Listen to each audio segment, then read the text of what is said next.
3, 2, 1. Okay, good morning class. Good morning, Mama Medes.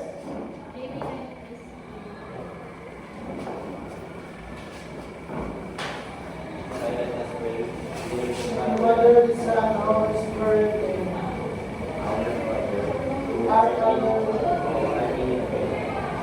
to your name, the kingdom of God, will be done. Earth as it is in heaven. Give us this day our daily bread, and forgive us our sins, as we forgive those who sin against us.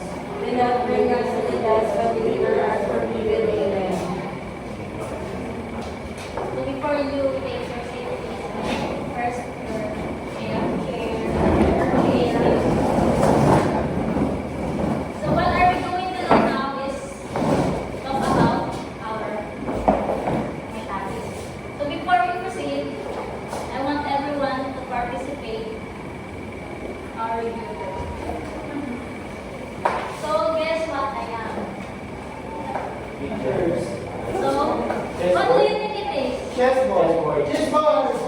Perfect. Hotdog na may marshmallow. How about this one? Stop sign. Stop sign. Highway. Tingnan mo na. Wala, di ko na bitaw. How about this one? Panda. Perfect. And this one? Bolt. Bolt. Bolt. Uy, yan. Ay, ano ba yan? Mali yan. So, Lemon naman ko. our topic today is about measurements and geometry. When you say geometry, what comes first into your mind? And what else? Aside from shape out, any other term? Measurement, ma'am. Number! Ma'am, measurement. Polygons. So, before we proceed with our main topic, Charles, can you please read the objectives? Describe regular and irregular polygons with a 5 or more sides based on the measurement of side and angles. Number 2 is identify similar polygons, and last solve congruent polygons. Thank you. So, sabi daw, ang polygons is a closed plane figures bounded by the segments that met only under points. Example, yan. A triangle shape, a square eyes, a rectangle and a square and an arrow. Example, sa polygons, may tatlong po tayo, may parts po tayo dyan. Ano na po yung polygons? Halimbawa, ito yung triangle. Triangle is a polygon with 3 sides and 3 interior angles. Ma'am, permanent po yan. Yan. Pag sinabi po natin interior angles, pag sinabi natin interior angles, ano po yun? Nasa po sa loob. Sa loob ng Sa loob ng angles, ma'am. polygon. Polygon. Very good. Eh, pag sinabi po natin vertices, vertex. Polygon po. Sa loob. Perfect. So, pag sinabi po natin vertex, ito po yung line na nag-init po. Ito po yung two lines na nag-init. Halimbawa ito, B. Tapos ito naman ay ito ang sinatawag natin vertex. Tapos yung sa loob naman po ng frame natin, ay ng line ng shape po natin ay tinatawag interior. Sa polygons po, may tinatawag po tayong dalawang uri, irregular polygons and regular polygons. Sa irregular polygons, ano is review? Regular polygon is a polygon whose sides are not equal. Yan, perfect. Pag sinabi po natin regular polygons daw, para makabuo tayo ng regular polygons, kahit anong line na base po sa ano niya, sa shape, makakabuo tayo ng regular. Diba yan na? Nagpagawa nito na eh. Isa naman po ay ang regular polygons. Can you please read, Mr. Regular polygon a polygon with equal sides and angles and that is both equilateral and equilateral. Can you please give me an example of regular polygon? Equilateral is examples backs and Okay. Very good. Ayan. Mayroon tayong sphere, square. pentagon, hexagon, ganyan yung Hexagon. sa regular polygon, sabi ko dito, ano siya daw, equiangular, tsaka equilateral. Pag sinabi ko natin equilateral means all sides have equal measures. Pag sinabi natin po natin equiangular means all angles have equal measures. So a sphere is a regular polygons because of all its angles and rectangles and all of its sides have equal measures. Similar. Ano po yung equilateral particular? Mamaya po, ma-explain ko natin siya. Similar polygons are polygons with the same shape but not necessarily with the same size. So ito pong tinatawag natin equiangular saka equilateral. Sa equiangular at equilateral po, same po sila ng size. Ay yung size nila ay congruent. Pag sinabi naman po natin equiangular, yung angles po nila ay congruent. Halimbawa po, ito. Pag sinabi po natin, itong triangle po na to, lalagyan po natin dito ng angles. What do you think it is?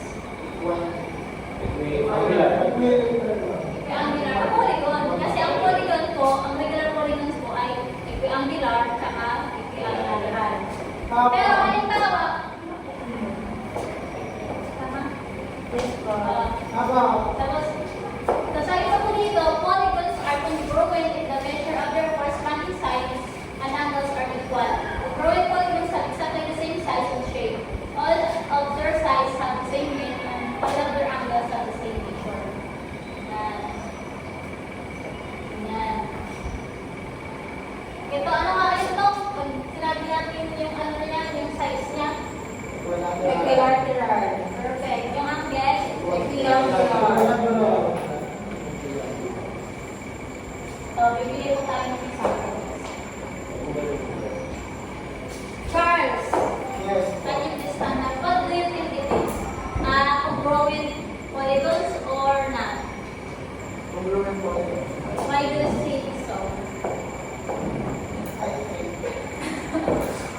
We can say that it is a congruent because they have the same size and angles. How about Mr. Toke? Is it congruent or not?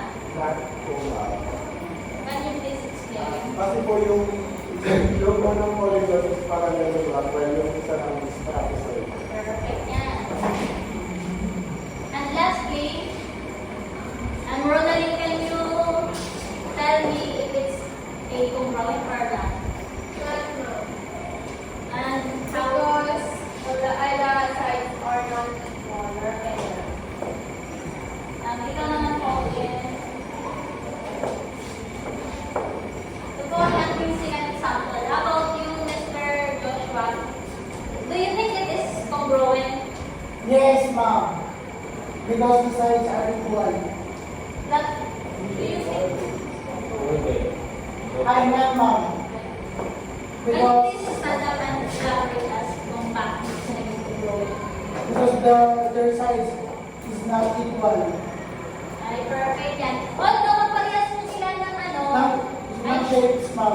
Although they are the same shapes, but basically, as you can see in the figure, the units are not the same. The one is 10 cm and the other one is 20.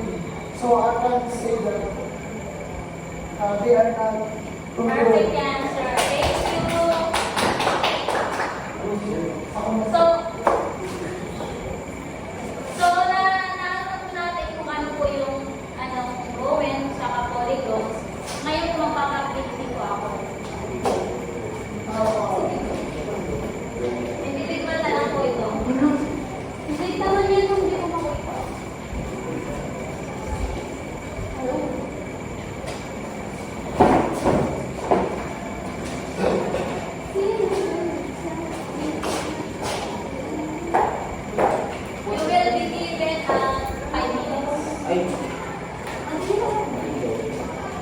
Yes or no? Yes. Otherwise, we will not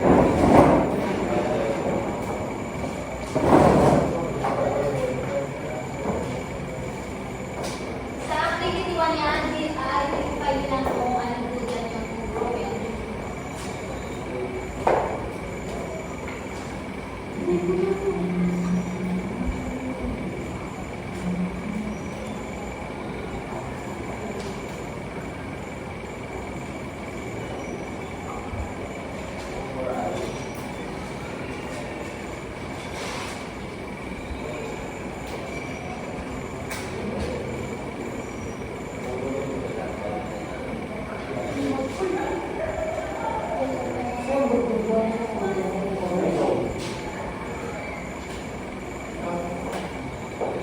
Where is my ball pen?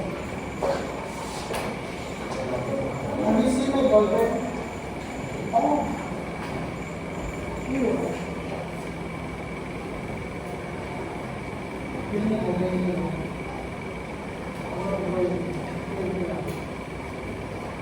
Yes.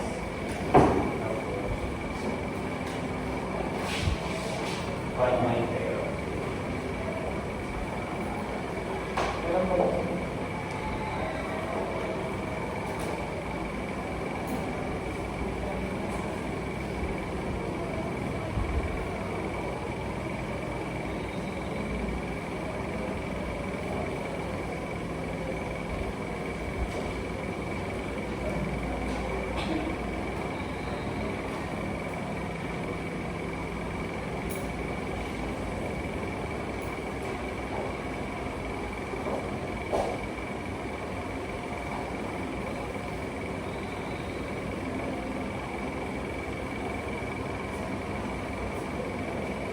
Tapos na ba?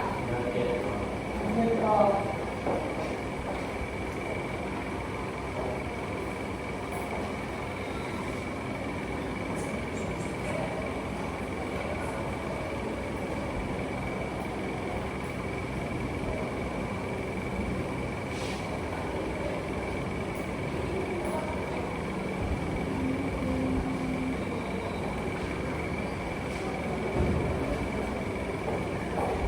Sa buka sa activity 1. Yes.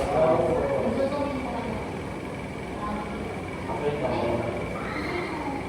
Parang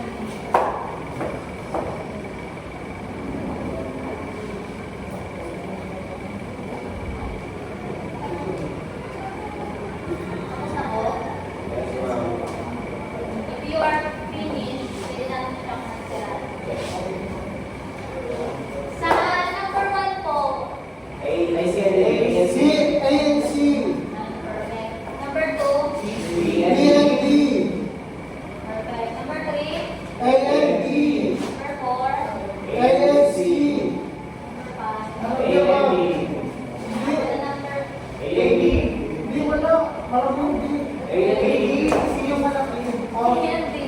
At ang tingin nito, 1, Yes. Yes. Yes. and number 2, Yes. Yes. Yes. Yes. 4, No. No. Yes. Yes. So we have already done our topic now. Sa generalization naman tayo. Mr. Davey, what do you think is the regular and irregular Regular polygons po on the same side, ay measurement side, ay are equal sides while the irregular doesn't. Number 2, Charles.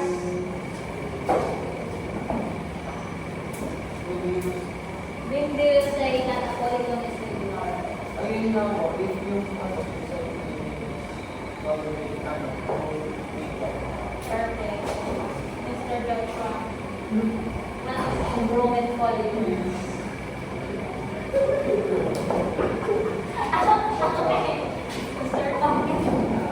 Kapag nag-mistake, you can do it when, basta you should have, when two shape at the same angle and same measurement of size. Perfect. Ayan. Now that we are done, tapin na lang tapos sa side. Ma'am, pwede ko picturean? Bawal po mag-pass, maglabas ng cellphone. Mayroon na pong 5 pesos. Okay, pagkayari mo sa lang. Okay, sisend ko na lang yan sa GC. Sige po. So, that's all for today. Thank you, guys. Good day.